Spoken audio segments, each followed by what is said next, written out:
আগেও বলেছি ইতিহাস এইভাবে চলে, আঁকড়ে যাবে, পালানোর জায়গা পাবেন না।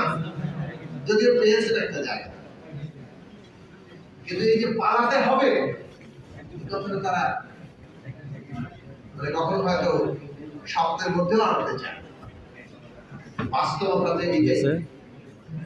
এখন এই যে পরিস্থিতি, এই পরিস্থিতির বদল ঘটানোর বিষয়টা নিয়ে নতুন রাজনৈতিক বন্দোবস্ত তোলা। নতুন রাজনৈতিক বন্দোবস্ত মানে আমাদের দেশের এই যে ক্ষমতা ব্যবস্থা, ক্ষমতা ব্যবস্থাটা স্বৈরাচারী এবং যেটাকে ফ্যাসিস্ট করে তোলা হয়েছে।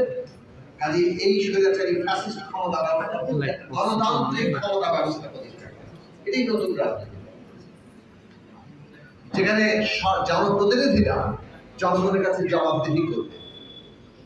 যারা নির্বাচক জনগণ, তার প্রতিনিধি, নির্বাচিত প্রতিনিধি কখনো জনগণকে ছাপিয়ে যেতে পারে না, তার অধীনস্থ থাকবে, জনগণের অধীনস্থ থাকবে জনপ্রতিনিধি অর্থাৎ সরকার।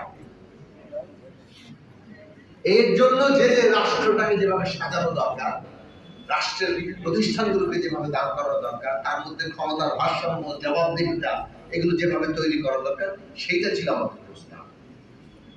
এবং বিএনপির মতো বড় রাজনৈতিক দল বিশেষভাবে 18 নির্বাচনের পরে যখন আন্দোলন ছাড়া আর কোনো পথ নাই, এইরকম একটি রাজনৈতিক সিদ্ধান্তে সকলেই প্রায় আসলো, তখন এই আলোচনা কিন্তু একটা মুখ্য আলোচনার বিষয় ছিল যে আমরা আমাদের এখানে